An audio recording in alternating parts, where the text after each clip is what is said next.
it has been bombarding me all throughout my news feeds.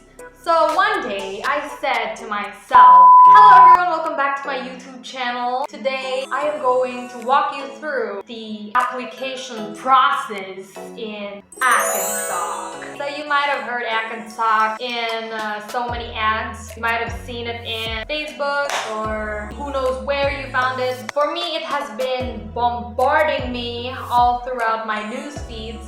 So one day I said to myself, why the not? So I tried ACADSOC and I have been enjoying the experience so far. And it's very nice to teach little kids English. Not just little kids, but different people of different ages. In today's video, I'm going to tell you the process in ACADSOC, how to apply in ACADSOC. Yeah, let's start. Okay, let's walk you through it. Before we begin, don't forget to hit that like button because I know that you're gonna enjoy this video, and this video is going to help you in your journey to becoming an ESL teacher. And please do subscribe also to my channel if you haven't already. So let's begin. Step 1. So the first step to applying in ACADSOC is to click the link right below the description box, and you will be led to an ACADSOC website, and you will be filling out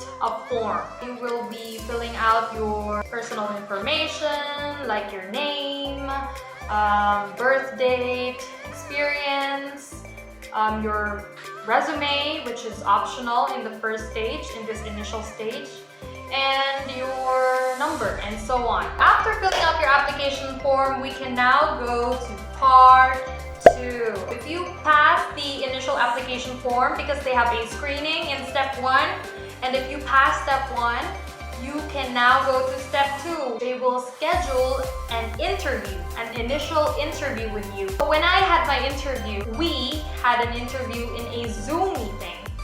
So basically I said we because they held the interviews in batches, because it would be time consuming if they, interviewed one person at a time, knowing that this company is huge, and they accommodate lots of applicants every day.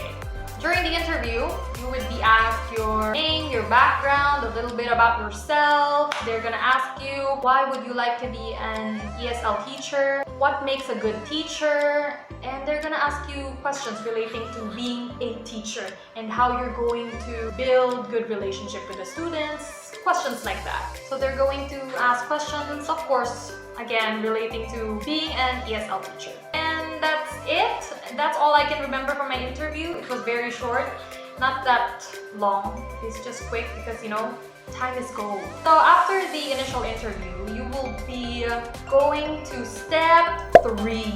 Okay, so if you pass step 2, the initial interview, you will now go to step 3. They will be informing you if you have passed the initial interview, and they will be sending you a new date, a schedule for your so-called process training. Process training is where they will be training you how to be an ESL teacher, how you can operate in their system, how you're going to operate their system, how you're going to teach students in their own application. So this lasts about 2 hours. I remember I had this training for 2 hours. There were a lot of us. It's like being in a class again, because the PT, the trainer, the process trainer is going to ask each one of us to demonstrate several lines, like saying hello to kids. They will try to teach you, and they will try to make a recitation so they can see if you're engaging or not, something like that. Basically, this is the part where they're just teaching you and preparing you for a demo. The third part, step 3, it's not really an assessment anymore, but it's a training ground for you to go to demo. Step 2 is very crucial, the initial interview, because it also implies a pass or fail, as well as step 1. Answering or filling up the application form is also a critical process. So this step 3, the process training, it's just a training ground. It's not really a pass or fail, because they're just trying to teach you the process of being an ESL teacher. Oh, and by the way, process training is also held in Zoom.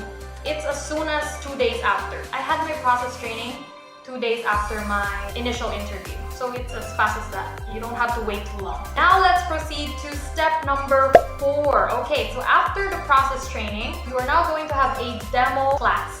You're going to demonstrate your teaching skills and show the assessor that you are deserving to join their company. So they have a sample student for this specific class and you're going to teach the student. We use the app, the ACADSOC app, and we taught the student in that app, using that app, and using all those techniques and methods that the process trainer taught us. So they're going to evaluate you and see if you listen to the class in process training. So it's very important that you were listening because they are going to evaluate if you use the techniques that were taught there and if you know how to use the app or maneuver the app. Because if you don't know how to maneuver the app and you get lost, like what the then you might get a not good score with the assessor, with the person who's assessing you. So when I was having my assessment, I was like shaky. Of course, I was nervous because it was my first time. I was like, okay, so do you know what this is? I was shaking, okay? I was shaking because it's my first time. Who doesn't? It was fun. It was fun. The rush was fun. The first step is always the scariest, as Stephen King said. And it's normal. You know, the scariest feeling is always just before you start. Don't worry because the materials, the presentation used to teach the child is already in the app. You just have to click next screen, and you just have to talk and use the techniques taught. And you'll be fine. After you have passed the demo class, we now go to step 5. You are now finally in the system because you passed demo. For those who passed demo, you know that you already have this beautiful account awaiting for you. But of course, you still can't start your class. But if you want to know the steps after, just comment down below if you want to know. And those are the 4 steps in applying in ACADSOC. I hope you guys learned a thing or two in this video, and if you would like to apply in ACADSOC, I'll just leave a link down below and you can click it and apply. Thank you guys so much for watching. If you enjoyed this video, don't forget to give it a big thumbs up. And of course, please do subscribe to my YouTube channel if you haven't already. Don't forget to stay confidently you. I'll see you guys next week. Bye!